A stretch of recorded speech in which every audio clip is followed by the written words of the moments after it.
Thanks for joining Justice Insight Cam. We deliver unedited Bodycam videos of real-world police operations. Instead of simply observing, we deeply analyze the legal standards, undeniable facts, and core lessons of each public encounter. Let us view justice with total clarity. Step away from the vehicle. Hands where I can see them. Officer, this is my car. I am a judge, and you are making a serious mistake. A judge? Yeah, right. You don't belong here. Don't move. You have no probable cause. Touch me again, and this ends your career. Stop resisting. You're under arrest. I am not resisting. This is unlawful. That Tuesday, he did find trouble. Just not the kind he expected. The man he'd just pinned against the side of the luxury SUV wasn't a car thief. He was not a shoplifter. He was the Honorable Marcus Sterling, the chief judge of the family court, a man who had presided over the city's most difficult cases.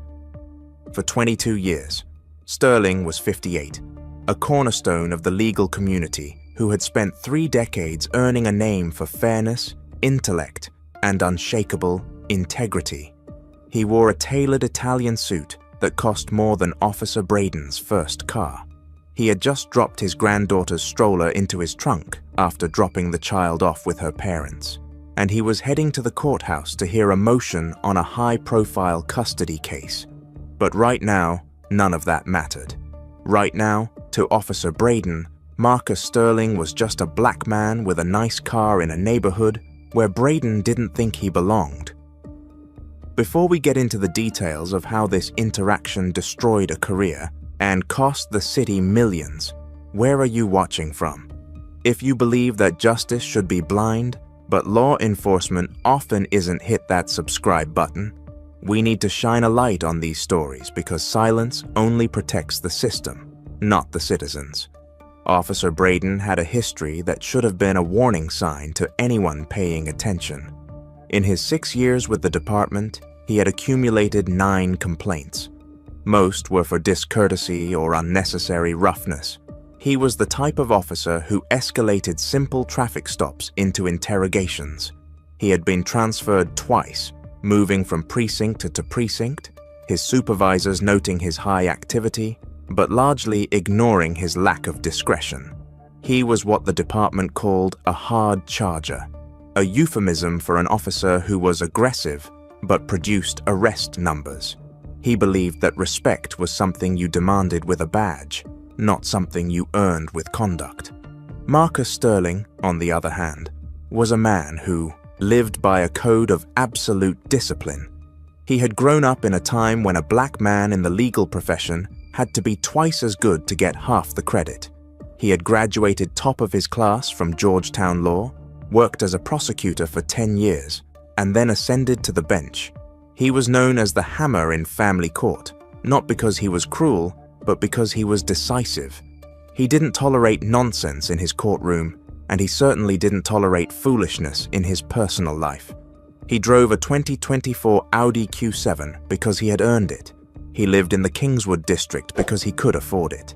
And on this bright, clear Tuesday morning, he was simply a grandfather doing a favor for his daughter, utterly unaware that his mere presence was about to trigger a chain reaction that would expose the rot in the local precinct.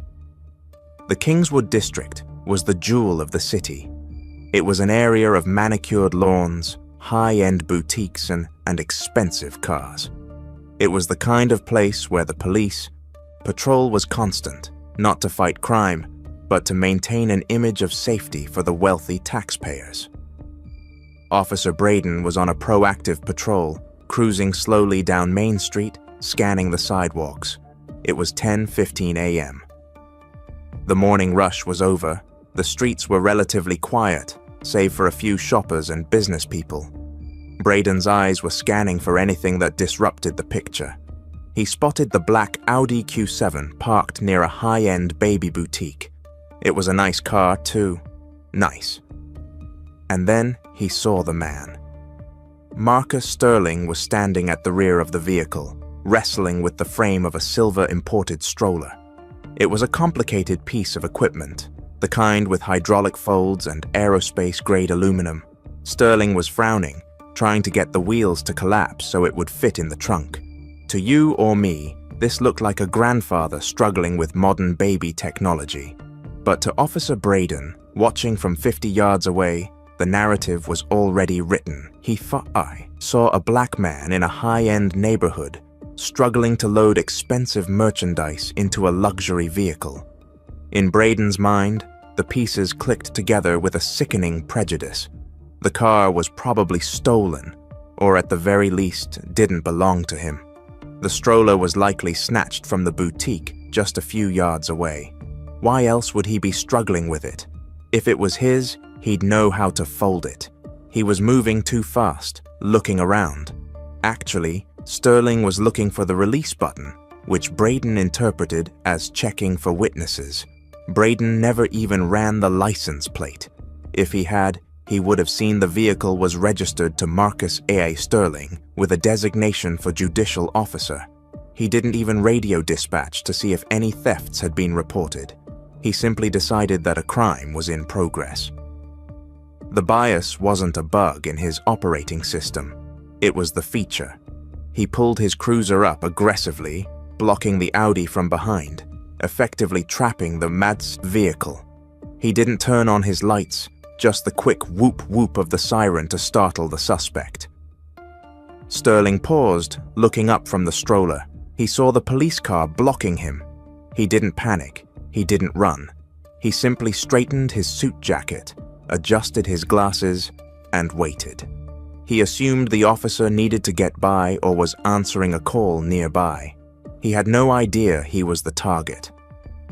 Sterling's composure, his total absence of fear, immediately irritated Braden. In his experience, people with guilty consciences acted nervous. Sterling's composure read as arrogance to the young officer. Braden put the cruiser in park, unbuckled his seatbelt, and stepped out. He didn't put his cap on. He rested his hand on his belt near his holster, a posture of dominance. He walked quickly, closing the distance, already deciding that he wasn't going to take any excuses. "Is this your vehicle?" Braden barked the question before he even reached the back bumper. There was no good morning, no can. "I help you," just an accusation wrapped in a question. Sterling looked at the officer over the rim of his glasses. He had cross-examined murderers and dismantled corrupt CEOs in his courtroom. He was not intimidated by a 29-year-old patrolman with a bad attitude. "Good morning, officer," Sterling said, his voice, a deep, resonant baritone that carried the weight of authority. "Yes, this is my vehicle. Is there a problem?" "You seem to be having a lot of trouble with that equipment," Braden said, stepping closer, invading Sterling's personal space. He looked at the stroller, then back at Sterling. "You got a receipt for that?" Sterling blinked. The question was absurd.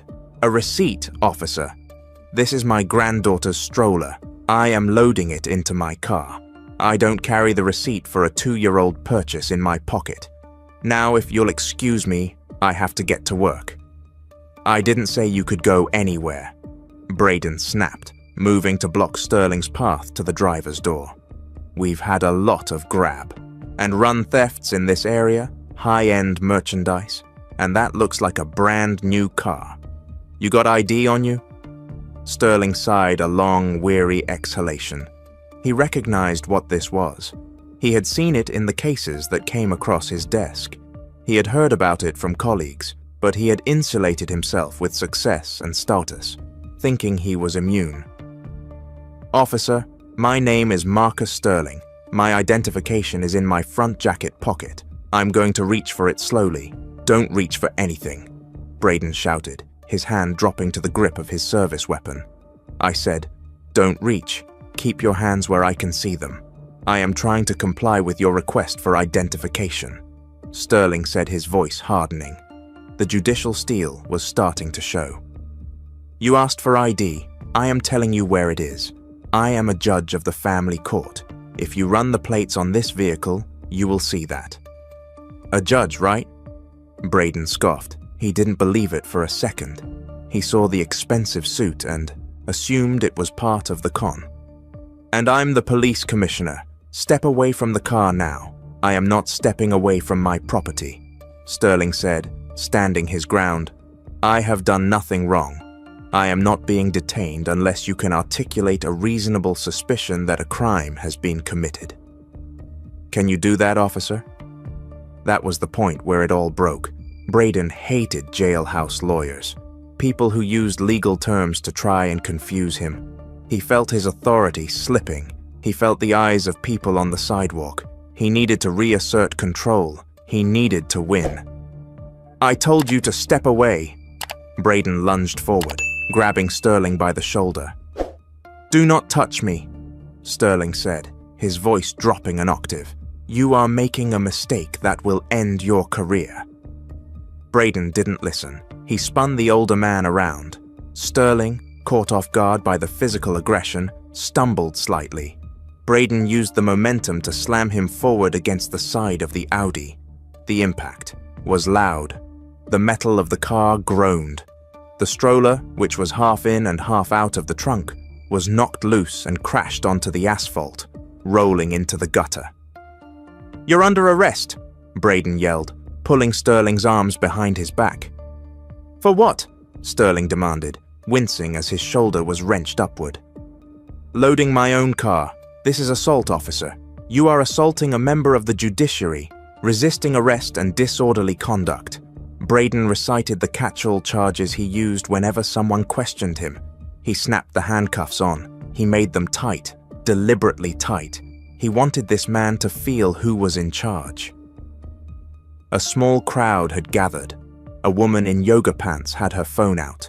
A man in a business suit was filming from the sidewalk. Hey, he wasn't doing anything, the man shouted. I saw the whole thing. He was just putting the stroller in the car. Back up, Braden yelled at the witnesses. Stay back or you're next. Sterling took a deep breath, fighting, the urge to struggle. He knew the law. He knew that any physical resistance now would be used to justify everything the officer had done. He had to be smarter. He had to be the adult in the room. Officer, Sterling said, his face pressed against the cold window of his own car. My wallet is in my left interior breast pocket. Inside is my badge. I am asking you for your own sake to check it before you put me in that patrol car. I'll check it at the station, Braden said, panting slightly from the exertion. He patted Sterling down aggressively, emptying his pockets. He pulled out the wallet, the keys, the phone. He tossed them onto the hood of the cruiser without looking at them. He didn't want to see the ID. He didn't want to be wrong. He wanted to process the arrest and justify his actions. You are violating my Fourth Amendment rights, Sterling stated clearly, speaking loud enough for the witnesses to hear. You have no probable cause. You have no warrant. This is a false arrest and everyone here is a witness. Shut up, Braden hissed. He grabbed Sterling by the arm and marched him toward the back of the patrol car. He shoved the judge's head down the classic humiliating tactic and forced him into the cramped plastic back seat. Braden slammed the door. He felt a rush of power. He had taken down a big guy, a guy who thought he was better than the police. He walked back to the Audi, grabbed the expensive stroller from the ground, and threw it haphazardly onto the sidewalk, leaving it there.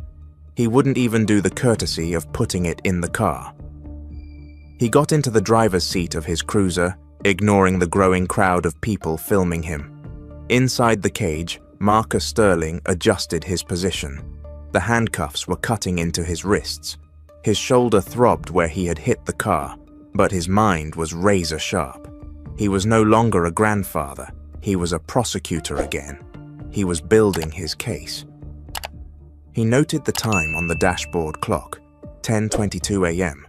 He noted the Akivom officer's name tag, K. Braden. He noted the lack of Miranda warnings. The drive to the precinct was short, maybe 10 minutes. For Officer Braden, it was a victory lap. He was already rehearsing his report in his head. Suspect was elusive, refused to provide ownership documentation, became belligerent, resisted detention. He would charge him with everything he could. For Judge Sterling, the drive was a funeral procession for the officer's future.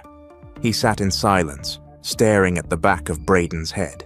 He didn't say another word. He didn't need to. He knew exactly who was waiting at the precinct. He knew the desk sergeant, Tom Miller. They played poker together once a month. He knew the captain. He knew the district attorney. Braden hummed along to the radio, tapping the steering wheel. "You know," he said, looking at Sterling in the rearview mirror, "if you people just learned to cooperate, things would go a lot smoother. You come into these neighborhoods, think you own the place. You got to learn respect." Sterling didn't respond. He just memorized the sentence. If you people just learn to cooperate. It was the final nail in the coffin. They pulled into the sally port of the 4th precinct. The garage door rolled down, shutting out the sunlight. Braden got out, opened the back door, and hauled Sterling out. "Let's go," Braden said. "Don't trip." They walked through the heavy steel doors into the booking area. It was a busy morning. Phones were ringing. Officers were typing reports. At the high desk sat Sergeant Tom Miller, a man with white hair and 30 years on the job. He was drinking coffee, reading a shift report. Braden marched Sterling up to the desk, chest puffed out.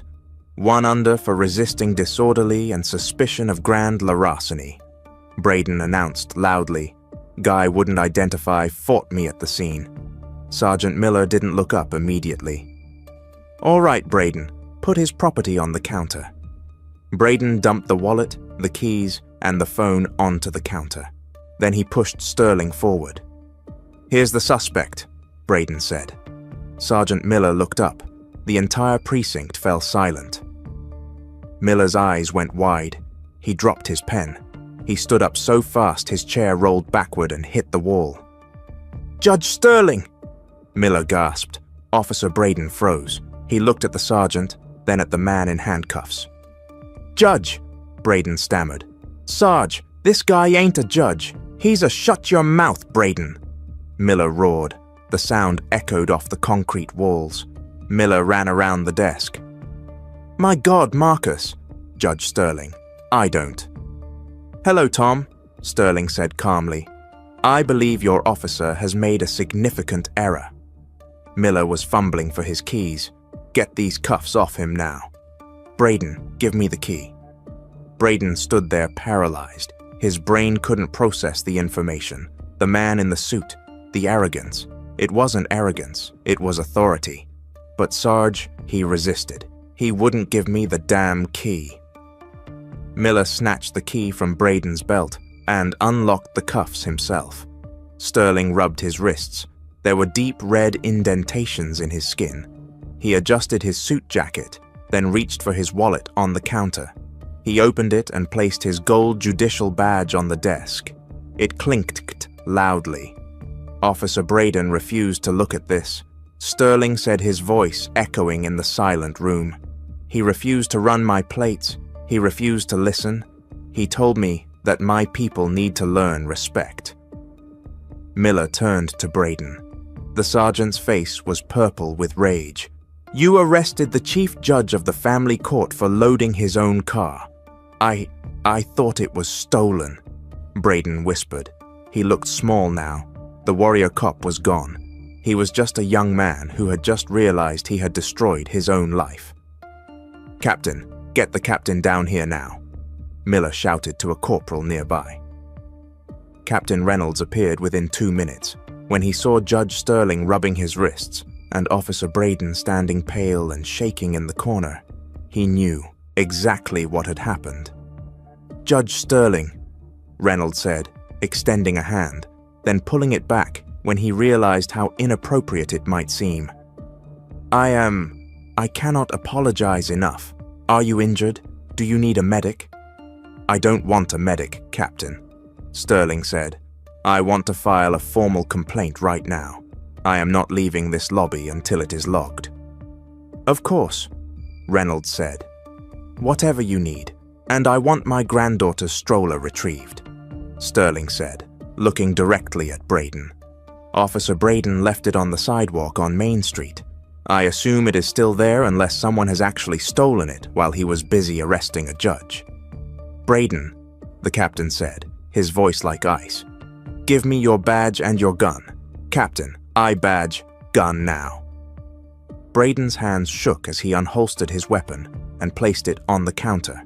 He unpinned his badge, the symbol of the power he had abused, and laid it next to the gun. Go sit in the conference room, the captain ordered. Do not speak to anyone. Do not touch your phone. You are on administrative suspension pending an immediate investigation. Braden walked away, his head down. He passed other officers who were staring at him with a mixture of disbelief and disgust. He had violated the cardinal rule. Don't mess with the people who signed the warrants. But more than that, he had been exposed. The fallout was swift and brutal.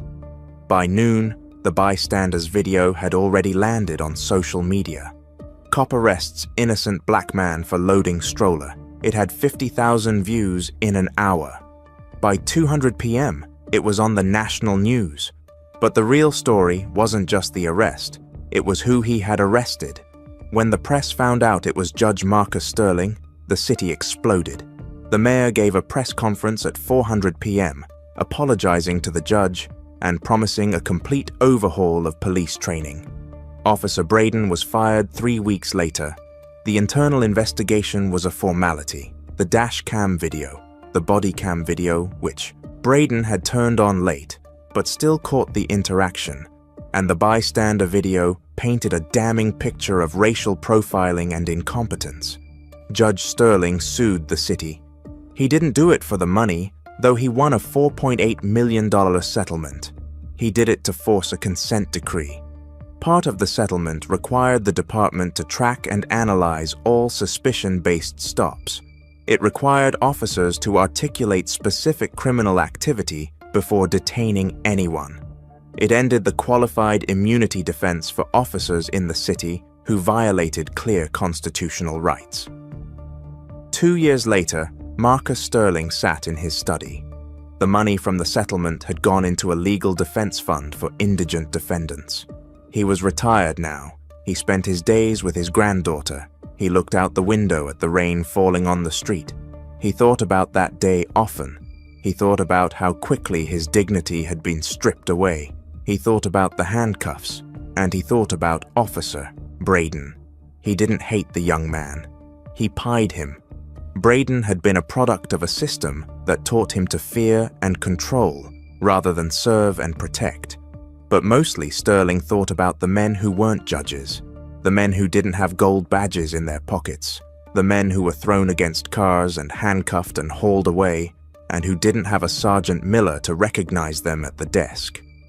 Who spoke for them? That is the question we are left with. Judge Sterling had the power to fight back. He had the stature to demand justice. But justice shouldn't depend on your job title. It shouldn't depend on the cost of your suit. Officer Braden's career is over. That is accountability. But until every citizen can load a stroller into a car without fear of being treated like a criminal, have we really achieved justice? What do you think? Should officers be personally liable for civil rights violations? Does a badge grant authority, or does it require responsibility? Drop your thoughts in the comments below. And if you believe that no one is above the law and no one should be beneath its protection, share this story. Let's keep the conversation going. Until next time. We appreciate your time and attention. If this footage was informative, please support Justice Insight Cam by liking, sharing, and subscribing. Remain cautious, stay safe, and we will present our next analysis very soon.